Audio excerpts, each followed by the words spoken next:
My name's Jon Janson. I'm here with Maine's Small Business Development Center, and today we're running our webinar, Before You Sign, What Every Small Business Owner Needs to Know About Leasing. And I'm joined by Tyler Stewart from Keller Williams. So a couple housekeeping type items first. I've been with the SBDC for a year now. I cover Western Maine, so Androscoggin, Oxford, Franklin counties, and I'm hosted by Androscoggin Valley Council of Governments in Auburn. So as you may have already noticed, the webinar is being recorded. So what we do is we'll post these onto YouTube after the webinar, and that gives everybody a chance to kind of review things and look back, and then we can share it as well. So if you miss anything, if you're trying to take notes, we will also send out the presentation to anybody who's on the webinar. So you'll get some of our notes, you'll get the slides, but again, the presentation will be available to watch again later on.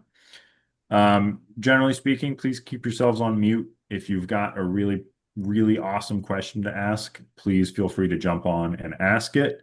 Otherwise, if you could put your questions in the chat, we will go through those at the end of the presentation and kind of, recycle through some stuff and review some items. Real brief, going to chat about what the Maine SBDC does. So we are a no-cost and confidential business advising organization. There's a bunch of organizations in the state that do similar services. We are pretty amazing, though, I will say. And so, we cover A to Z. We're good. We're specialized generalists, I'm going to say. So we can help folks with business planning, with startups, getting funding, selling a business, buying a business, and then anything in between, all the operational stuff as well. Going through financials, working on marketing, sales techniques, stuff like that. Couple of things that we don't do. The SBDC advisors are not lawyers, accountants, we're not tax preparers.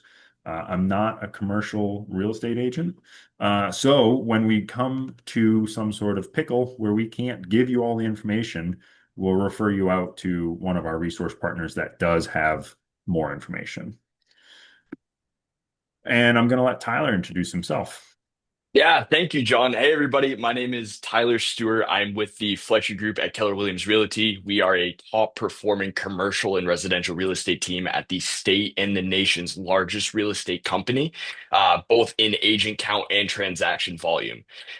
Quick little 30 seconds about me. I started my career in residential real estate, but over the last handful of years have slowly tapered and now fully committed to the commercial side. Built an extremely successful business from it. Not to toot my own horn, but I've quickly worked up into the one of the top agents at the state's largest company. So fun there, but got into real estate young. I really have a passion for connecting with people. I think sometimes real estate agents get a little bit of a bad rep for being everyone does the same thing, which is exactly what I built my business not doing. I believe every client and every situation and every business is its own unique situation and should be treated as such. So nothing I do is cookie cutter. All of my strategies, my negotiations, and my marketing plans is all custom tailored to you, your business, and your business needs. So definitely excited to be joined here today. Happy to answer any questions, as John said. Some of these things can get a little complicated and a little complex. So if I ever say anything throughout this that might not make the most sense, there's a lot of terms that are going to be thrown out today. If anything doesn't fully click, feel free to throw a question in chat or unmute yourself, ask me to repeat myself. Lot to cover. We're going to do our absolute best to cover this and make sure the heads don't spin.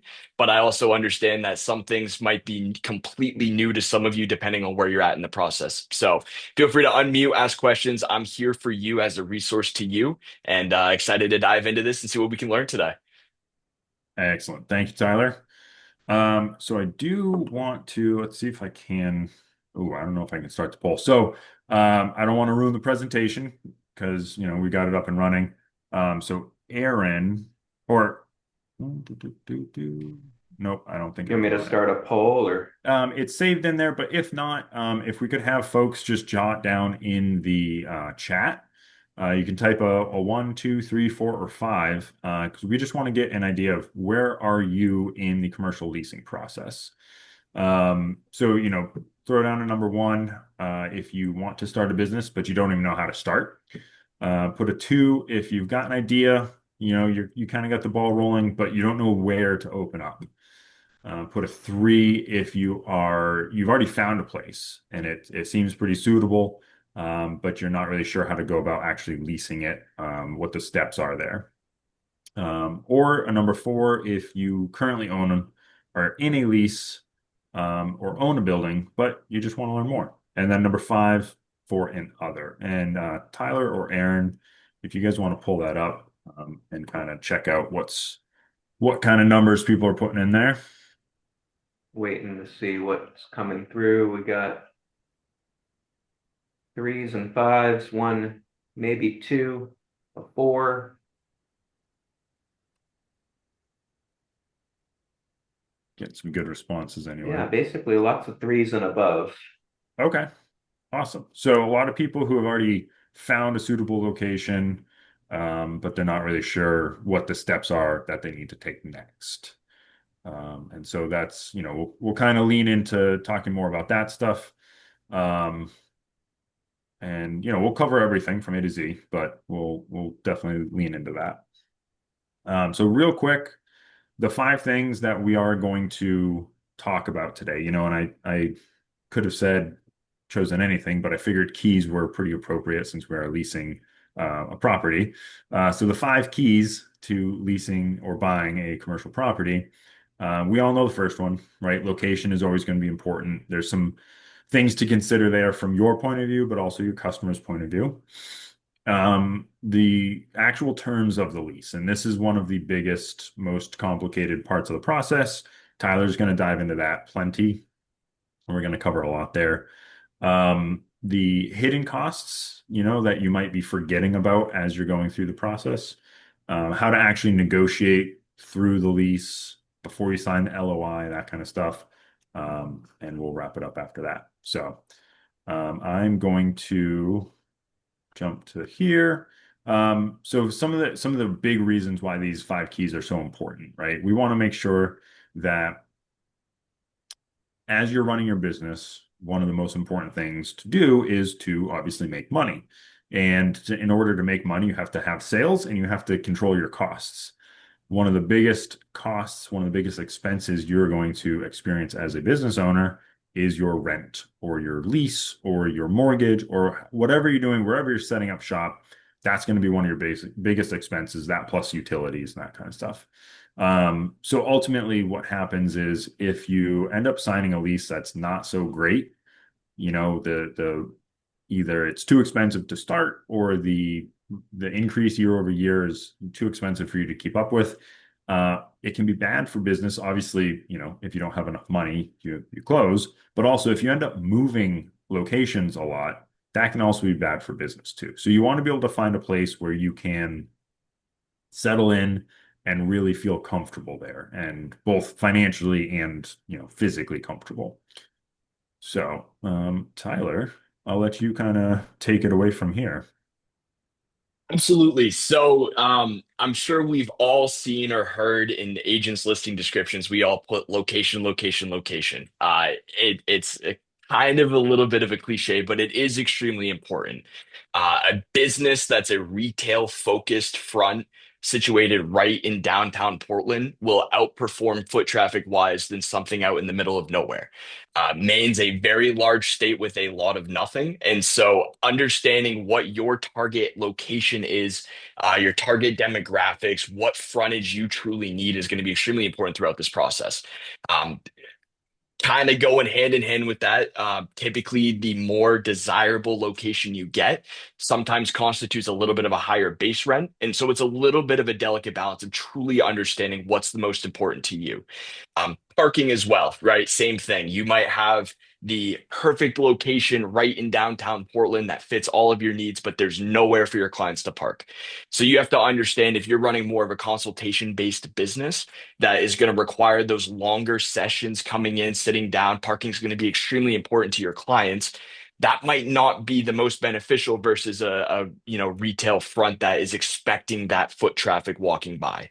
And then same thing with the competitors and the businesses as well, right? You don't want to open up a donut shop right next to Holy Donut. You don't want to open up a burger shop right next to McDonald's, right? So understanding what other businesses are in the area and what you would theoretically be competing with clientele wise is going to be extremely important. Yeah, I think that's one of the big things too, right? Is really considering how long are your clients going to be spending in your shop.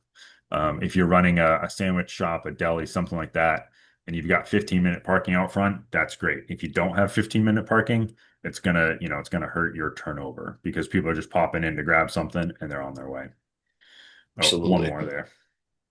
It's Oh, always and important. Yeah.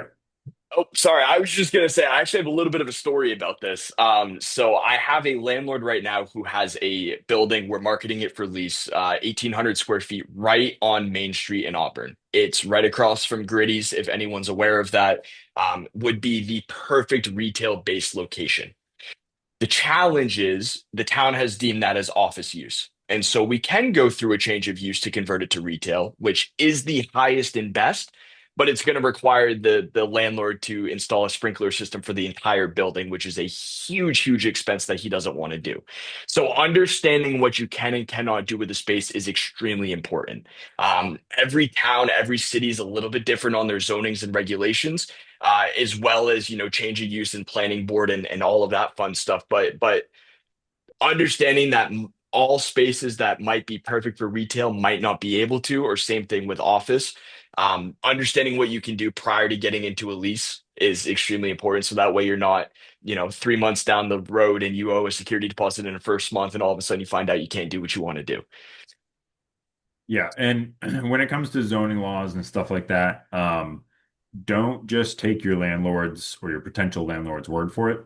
Make sure you follow up with whatever town you're planning to be located in, and make sure you do some digging till you get a real answer, because you just want to be sure. You don't want to get in trouble down the line. Absolutely. And at the very least as well, popping in and talking to code enforcement or someone within the town who can answer those questions Yeah, for you, especially if it's a town that you're looking to get involved in, it might not be a bad idea to start building some rapport with them anyways. absolutely.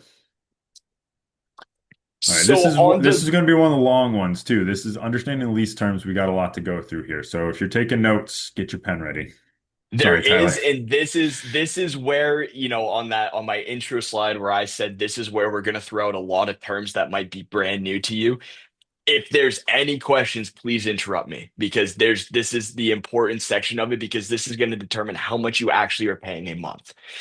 So in reality, generally, specifically in Maine, you have three different types of leases. You have gross, you have modified gross, you have triple net. Your gross lease is going to essentially say that all of your utilities are included with your base rent. So if your base rent's $2,000 a month, your all-in monthly expenses is going to be about $2,000 a month. Um, you're not going to be responsible for your electricity or the water, the sewer, things like that. Everything's going to be included right in that lease. I will say gross leases are not that common because obviously the landlord doesn't want to be paying out all of the expenses, but understand that there are situations where gross leases are applicable. The most common type of leases is what we call modified gross. It's essentially the best way to explain it is it's like renting an apartment. You pay your base rent and then you pay your utilities, but you're not responsible for the taxes or for the insurance or for the plowing or the landscaping. It's just going to be your base rent and then your electricity, your internet, your heating expenses included on that. So if your base rent is $2,000 a month, maybe your all-in cost a month is going to be closer to $2,400 a month. Triple net is you as the tenant is paying for everything except for the landlord's coffee, essentially, right? So you are paying for your base rent and then all of your utilities, like we said in modified gross. And then in addition to that, you are therefore responsible for your share of the property taxes, your share of the building insurance, your share of we call them common area maintenance fees or CAM fees. That includes common area cleaning, plowing, landscaping, shoveling, things like that. You're responsible for your share of all of that. And when I say share, the way that we calculate this out is on a usage perspective. So if you are the only tenant in the building, you're responsible for 100%. If it's a 10,000 square foot building split equally into four sections of 2,500 square feet, you're responsible for 25% because you only occupy 25% of that building. So understand in multi-tenanted buildings, you're not responsible for all of the expenses, just your share. But if it is a standalone building and you are occupying 100% of it, you are unfortunately responsible for 100% of the expenses associated with that building. I will say that from an office and retail perspective, unless it is a standalone building, and by that I mean there's not other tenants in the building, um, office and retail most of the time is going to be modified gross. Your industrial uses typically fall more in line with the triple net side of things. And then, yeah, so we kind of covered some of those base terms as well. So your CAM fees, common area maintenance, that's again going to be your janitorial services, your plowing, your landscaping, your shoveling, anything, any maintenance that's required for the building, and then your insurance costs as well. And then the escalation clause is essentially this idea that we all understand this term of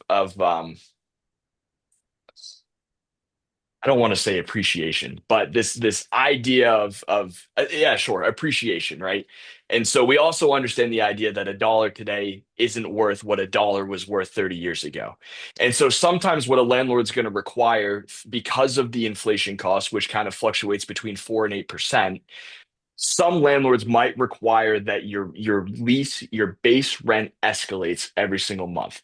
So what that might look like with a 5% increase, right? So let's say your year one, if your base rent's $2,000 a month and he wants 5% or your landlord wants 5% increases, year two might bump up to 2,100. Year three might be 5% more than that, and so on and so forth.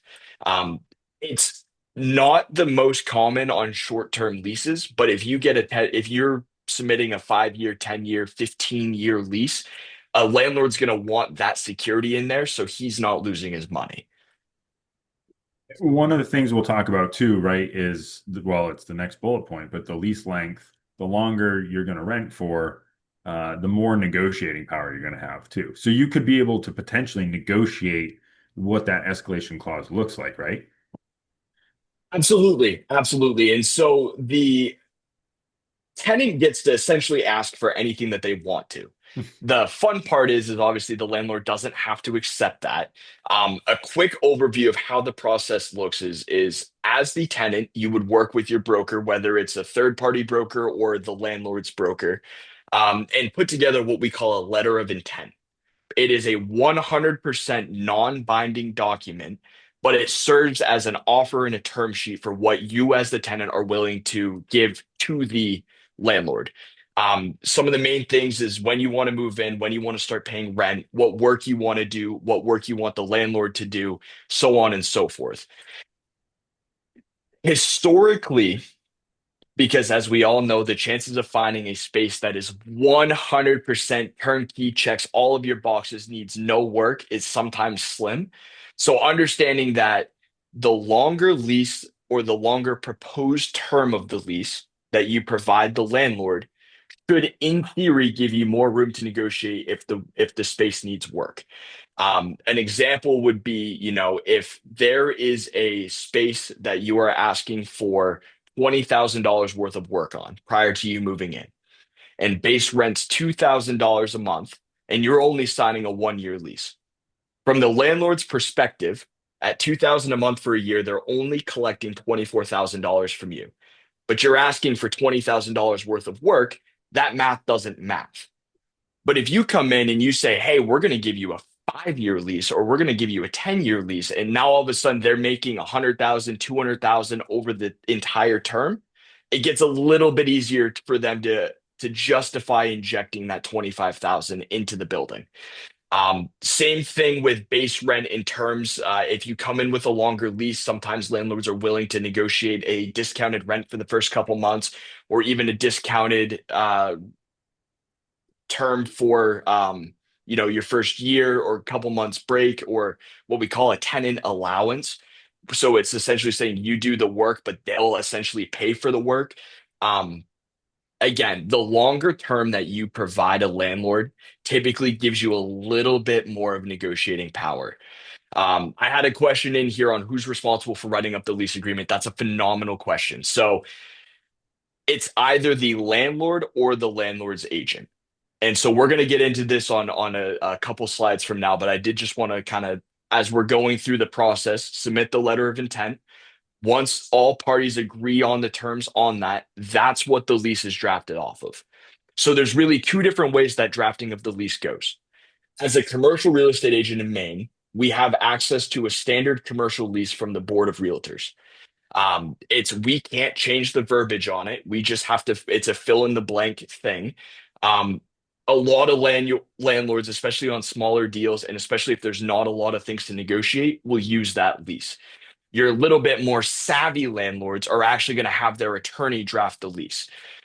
So the tenant's agent is the one that puts together and submits the letter of intent. And then once the terms are agreed on, either the landlord's agent or the landlord's attorney is going to draft the lease. Now, as John said in the middle, and I know I'm getting ahead of myself a little bit, but as John said in the beginning, we are not attorneys. I am a real estate agent and a real estate agent only. I'm not an engineer, I'm not a contractor, I'm not an attorney. And so any legally binding documents, we heavily, heavily, heavily cannot encourage more that you consult your legal partner on that. If you don't have one, we have preferred vendors that we like to deal with, but understanding that it's a big CYA thing, right? Because we want to make sure that you're understanding everything that you possibly can, and there's not things that are slipped in, which I know is on a later slide, which we'll get to. But yeah, It's those are for it's those. important it's important to note though, it's again, it's that conversation of we are good at what we do, but then outside of that scope, it's there's other people who are better at that and and in some cases legally are the ones that have to help with it. So it's good to note a Absolutely. couple times. I feel like we've covered Absolutely. most of this stuff, yeah. Yeah, yeah, I will chime in on the maintenance responsibilities as Yep. well. So typically, how things work, depending on the lease structure and which type of lease, typically you're responsible for everything from the walls in on your space, right? Mhm. So if a light breaks, you as the tenant are theoretically responsible for replacing that light bulb. But then if the heating system for the building goes, that's a landlord's responsibility. So typically what we like to say is your major systems, your HVAC system and like the roof and those major ticket items typically stick with the landlord for their responsibility. Everything else, the smaller stuff, replace a carpet square or replace a light bulb or like those Yeah, smaller ticket items within your space become the tenant's responsibility 9 times out of 10. makes sense. Do you want to touch on the termination clauses too? I realized we didn't touch that. Absolutely, right? So sometimes either party might want to negotiate in a termination clause. Essentially, what that's saying is you might be able to sign a 5-year lease, but you want the right to terminate it after 3 with proper notice. What that does is it gives you the option where if you need to stay or you want to stay for all 5 years, you absolutely can. But if it's a startup and the landlord wanted a longer lease, but you really, you don't know how your business is going to thrive in the space, the clientele you're going to see, the kickoff. Typically, you can sometimes negotiate what we call a termination clause, which gives you the right to back out of that lease sooner. Um, it's always typically with a proper extended notice. So, I've seen some at 30 days, I've seen some at 90 days, I've even seen some at 180 days notice, just so that landlord has the time to then market the space and try to pull another tenant in. But again, tenants are in the driver's seat on this. We can ask for anything that makes sense to you and your business. Again, it's a different story if the landlord accepts it. But if you want to be protected, this is the importance of pulling someone in as your advisor, not a general advisor, because Yeah, you want someone protecting your best interests and looking out for what makes the most sense for your business. absolutely. We've all heard the horror stories of a landlord being a little shady, doing, trying to pull one over on a new tenant. So it's good to have somebody on your side. Absolutely. And Um, unfortunately, we live in a day and age now where handshake deals really aren't a thing yeah. anymore. You Yep. can never, people's word today does not hold the same value that it used to, which is a huge unfortunate thing. And so making sure that everything that you want is clearly outlined in writing on the letter of intent. And then that same verbiage makes it to the lease as well, because sometimes they won't always add that stuff in. It's why it just, and one more reason why it's extremely important to have a power team behind you of people who are looking out for you and your best interests. Absolutely. I think we touched on this. Anything else you wanted to add to the fillables, limitations, stuff like that? Yeah, so again, going back to that, the board, the Commercial Association of Realtors gives us access to a triple net lease, a modified gross lease, and a gross lease that their attorneys have gone through, their attorneys have reviewed, that all made sense, and that everyone signed off on. Within that, it's like a 14-page document, but for us as the agents, it's a fill in the blank. Because again, I wear my real estate agent hat, I'm not an attorney.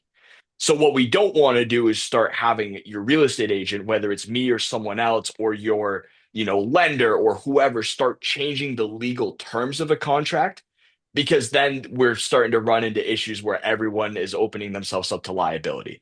So if the landlord wants, if I'm the landlord's agent and they don't have an attorney draft their lease, I can draft the lease for sure. But all I'm filling in is your base rent, when you want to move in, what outside terms have been agreed to.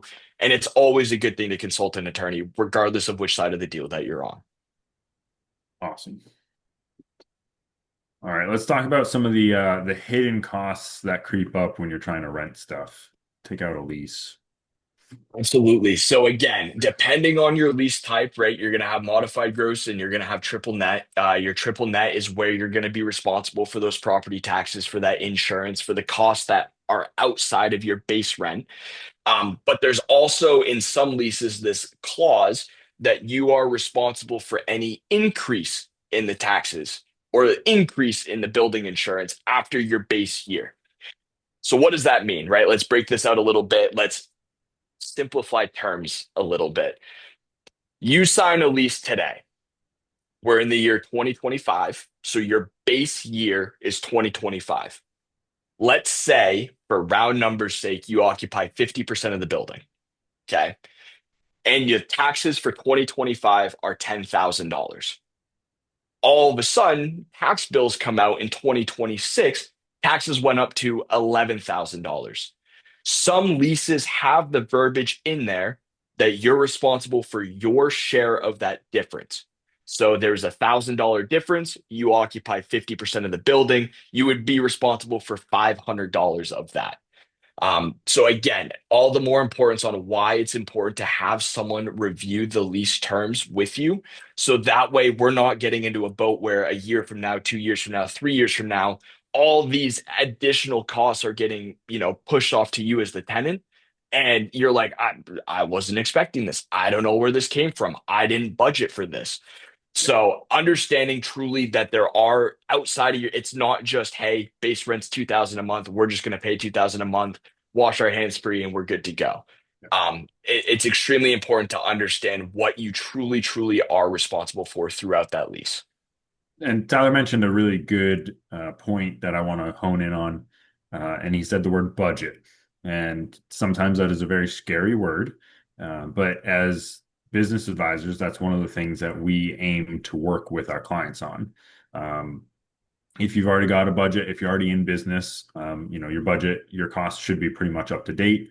But when you're starting to get close to the end of the year or when you're starting up, it's important to take those kind of factors into consideration and understand that, okay, your rent might go up a little bit year over year, but what are the other costs? What are we looking at for property taxes? And we've got to look at heating and cooling and stuff in Maine. So making sure that you're taking those things into consideration. And typically I encourage my clients to kind of over budget, especially when it comes to heating, stuff like that, because you don't want to be caught budgeting $200 a month when it's really going to be $500 a month to heat or cool your place or to pay your property taxes. So, we do a lot of research on that, ask a lot of questions, and then you have to have a realistic budget, and that's it's very important. Just to back John's point on that, we've all heard the analogy prepare for the worst and hope for the best. Exactly. It's never a bad idea to overestimate on your budget, overestimate your expenses, and over account for that because worst case scenario, expenses are up, you're prepared for it. Best case scenario, expenses are down, and you have a little bit more spending money. Exactly. All right, let's talk about some negotiation tactics. I think we've touched on some of these, but we'll rehash it. Absolutely. So again, the premise that the longer lease that you're willing to propose to a landlord gives you more flexibility and lets you stay in that driver's seat a little bit longer. Um, it's n Commercial leasing is rarely this is the space, take it as is. For those of us who have bought homes before, especially if it's been within the last couple of years, we all understand how crazy the residential market is. Sellers are selling houses and it's as is, where is, no warranties, no guarantees, take it or leave it. We're not going to do a single thing to it Yeah. because we're going to have 50 offers on it. Hmm. That's not commercial leasing. Commercial leasing, a good landlord's agent's going to preemptively have that conversation with the landlord that a tenant's probably going to want some build out or they're going to want some type of it was on the previous slide, some type of tenant allowance for tenant improvements. Most landlords, especially if they're seasoned, are aware that there's 9 times out of 10 going to be time, money, work invested into the space prior to a tenant taking it over. So it's a little difficult to separate out the commercial side from the residential side because I think some of us sometimes get on this train that things are what they are and it has to stay that way. That's not commercial, right? So we can absolutely negotiate things like a discounted first year. The last 5 year lease that I structured, we actually got them 3 months free rent and then a discounted first year's rent um, with no additional cost for years 2 through 5, with That's build awesome. out as well. Yeah. That's not every situation, but understand that, it's not a one or the other thing, right? You can also get a discounted first year with build out, especially if you're coming in with a longer lease. Because at the end of the day, a landlord's looking at their bottom line. I always use the saying, it has to make dollars to make sense. At a certain point, if you're starting to piggyback discounts and work and tenant allowance and all of these things, at a certain point financially, it doesn't make sense to the landlord. But understanding that it's typically an open communication and that you can ask for many things, including that discounted year or a couple months free rent, especially if it's a startup or building out on the space or a tenant allowance if you need to go put shelving in or whatever the case may be. Tyler, do you see, we're talking about negotiating, getting the lease, all that kind of stuff. Do you see landlords being uh, more hesitant with a startup company versus a more established company? Yes and no, right? So sometimes it can be a little tricky if there's not historical financials or credit or validity, for lack of Yeah. a better Yeah. term, to reflect back on. Um, the interesting thing about when you sign a commercial lease is even if your business is signing that lease, you as the owner are guaranteeing that lease. So that kind of gives the landlord a little bit of insurance in the sense like, hey, if the business doesn't pay their rent, you as the person are then responsible for paying that rent. It's good to know. So yes and no. Sometimes landlords might get a little wishy-washy with this idea that, it's a startup. I don't want to then inject, $100,000 into the space, especially if I'm buying their equipment. Right. But if a space needs that capital improvement, if it's already dated, if it already needs work, they're a little bit more flexible to do so because they're going to Yeah. have to do that for any tenant regardless. Yeah. Interesting. Oh, there's the startup question there. Perfect. When should you negotiate? Is this prior to the LOI? Is this during that process? So this is during. right? So again, this I understanding that unfortunately in today's age, verbal means nothing. Yeah. Verbal agreements mean nothing, so we always strive to have it in writing.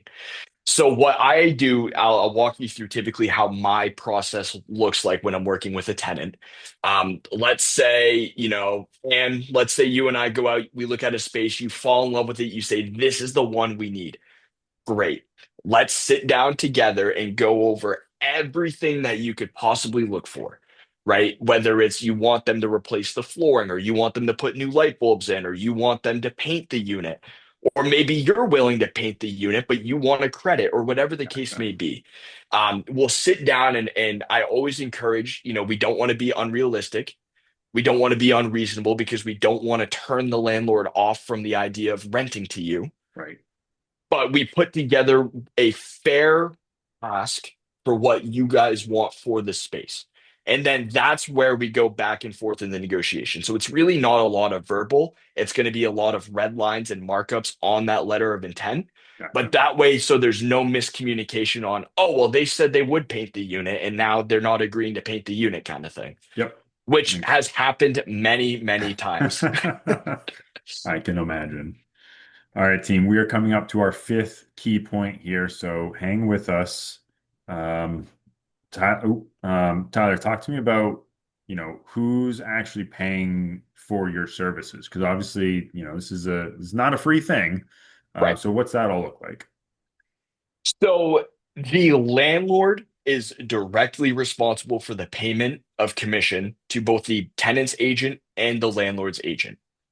So what that means is to you as the tenant, a tenant broker service is free. At least mine is. I can't speak to, I know, 99% of the commercial leasing agents in Maine operate that way. They don't charge their tenants commission. Gotcha. Um, there are a few here and there because greed is a thing. But no, so especially with me, my team, and almost every single commercial broker I've dealt with, it's always on the landlord side. So Gotcha. you as the tenant are not responsible for paying out commissions to a tenant agent. Gotcha. And something that we talk about as business advisors is our bail team, right? We need to have our bankers, our attorneys, our insurance agents, and our lawyers all lined up as we're getting our business started. What does your expanded bail team look like? Yeah, that's a phenomenal question. So obviously you want your immediate, but you also want to have a essentially your trades to bail you out as Mm, well, right? So if depending on how it's structured, right? If you're responsible for everything that happens inside your space and all of a sudden plumbing goes, or you have an issue with wiring or whatever the case may be, depending on whose responsibility that is, you're going to want someone who's qualified to be able to do that work to help get you out of that little bit of that sticky situation. yep. One of the important things to note is I don't know if we have any DIYers in here or flippers or fixer Yeah. uppers or HGTV lovers in here. Guilty. But from the housing side, right? If you want to go and you want to replace light switches or you want to do electrical, I mean, you probably shouldn't, but you can do that yourself. Yep. On the commercial side, you absolutely cannot. So anyone who touches a commercial building has to be a licensed and insured professional. So if you have an issue with wiring within the unit and it's your responsibility to take care of that, then you just can't have Joe Schmo go in and Yep. start ripping out wires, right? They have to be a licensed and insured professional. So your team outside of your attorney, your lender, your broker, your advisors should also include a power team, like is what I like to call them, of your trades guys, your contractors, your handyman, your electrician, your plumber, Yep. um, because those people are going to help you get you out of that if more specific to the actual real estate of it. Totally. Yeah, your And I do have. father-in-law. Oh, go ahead. Oh, go ahead. No, no, no. I was going to say your father-in-law might be pretty handy, but if he's not licensed, the work he does on your unit is going to be a liability in the long run. So, Absolutely. I do want to jump in. Christina asked an amazing question in the chat. She said, as a business advisor, I've seen landlords ask tenants to pay for things like HVAC systems and other infrastructure basics that benefit the building owners. Am I seeing any trends like this? Because it seems unreasonable. Christina, I absolutely agree with you. I think that is unreasonable. it happens again, understanding this idea that not all landlords are the same, just like not all brokers are the same, like all attorneys aren't the same. Typically, the way that I operate is, if you're going to be in this space for a long time and there's build out, sure, I think the tenant should have skin in the game. I think, if they are doing if the landlord's going to completely build out a space and they want to kick flooring back on the tenant, absolutely, right? I think that's reasonable. As far as making updates to HVAC systems and things like that, that's a little bit more uncommon. The only times I've really seen something like that is on a standalone building, more so on the industrial side of things.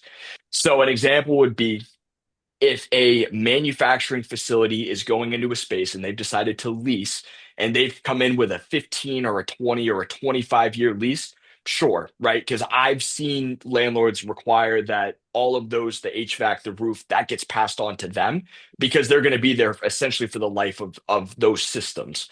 But no, on your smaller, smaller retail, smaller office, I personally have not seen a lot of landlords require that, nor would I encourage my tenants to take on that responsibility. Yeah, if you're getting into that situation, it's tricky because the client, the tenant might be in love with the space, but if the landlord starts making these kind of unreasonable asks back on the tenant, then you find yourself in that situation where is it worth the potential of replacing a 10, $20,000 HVAC unit for, the space with the better lighting? Absolutely. And Chris threw in the chat as well, another hidden cost, which I did skip over, so I appreciate you throwing this in there, is insurance that the landlord requires. Oh yeah. So there's typically three insurances that are involved, or three different types of insurance, I guess, that are involved with a tenant leasing a structure, right? So you have the landlord's going to carry their building insurance, one. The tenant's going to carry their business insurance, right? So if whatever insurance, like us as agents, we have to carry an errors and emissions policy. That's an insurance that we have to cover as real estate agents. It might be different for your trades. That's number two. Number three is landlords or tenants are required to carry a limited liability policy. Okay. Consider it like almost like a renter's insurance kind of Yeah. thing, but it's protecting you and the landlord should anything happen within that space. And so that's a great thing. A lot of your smaller term leases, especially up here in the Lucin Auburn area, it's all your standard $1 million liability policies. It's like the most common limited liability insurance you can get. But yeah, as you get down into bigger buildings in bigger markets, you absolutely might get, $2 million policies or 5 million or, 2 million per occurrence up to two occurrences a year or whatever the case may be. So understanding that on that hidden cost, the insurance is in there as well. That's a great point, Chris. I appreciate you throwing that in. Awesome. Tyler, thanks for monitoring the chat as we go too. That's been helpful. Absolutely. And Um, did also throw back in as well is can a tenant withhold rent if there's an issue structurally that the landlord's responsible for? mm, This is where Tyler Stewart has to take a step back and say, I'm a real estate agent, not an attorney. there you So it's go. all going to depend on the terms of your lease.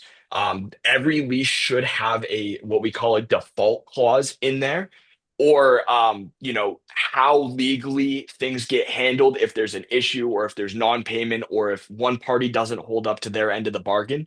But that's going to vary on a lease per lease perspective. So absolutely, that's going to be, that unfortunately is an attorney question only because I can't advise one way and then it go another. Um, Tyler's wearing his real estate agent hat today, but that's a phenomenal question. Awesome. All right. So wrapping up the five essential keys, we talked about location. It's more than just where you think looks pretty, right? It's where your client's going to be able to access you easily, and based on what it is, what service you're providing too, right? Tyler went through a ton of lease terms, a ton of hidden costs. If you weren't taking notes, again, we're going to share the slides. The slides have notes built into them. You can rewatch the video. You can reach out to me or another SBDC advisor. Reach out to Tyler for some help. Um, that was huge. That was hugely helpful, though. I mean, I know I've learned a ton, and this is one of those things. Looking back into my past life, I managed a personal training gym down in Westbrook, and this is one of those things where I'm like, man, why didn't we ask for more help? because some of this stuff could have been helpful way back when. The power of negotiation. Don't forget, you can ask for anything. Just make it reasonable so they don't turn you away entirely, right? Um, I think that's just about it. So I'm going to try to pull up the chat. Did we miss any other questions in here, guys? Tyler, you seemed like you got pretty much everything. Yeah, I have one more that Okay. I'm seeing on my end. The last thing I want to do to wrap this up, and I know I beat this horse to death, but I really, really, really, if you take anything away from this today, this is what I want you to take away. Find people that are going to advocate for you. Yeah. Whether that's me, whether that's John, whether it's an outside broker, whether it's an outside advisor, whatever the case is, find someone who's truly going to look for your best interest. Because this can get, contracts can get long, leases can get long, terms can get to the point where we're not understanding them. And so the best way to protect yourself and to avoid these nightmare situations that we've all seen is to find a power team or an advisor or a group of advisors that are Yeah. protecting your best interest.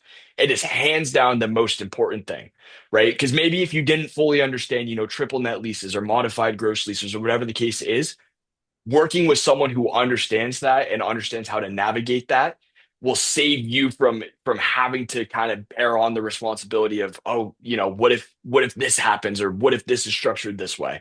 So find your Absolutely. team of advisors and truly, truly, truly lean on them throughout the process. It might seem intimidating, it might seem scary, it might seem overwhelming. I promise you it's not. Yeah. Well, and to echo that, as again, SBDC is a very unique organization, but there's a couple other good organizations in the state that offer free business advising as well. SCORE is another good one. The Women's Business Center, CEI.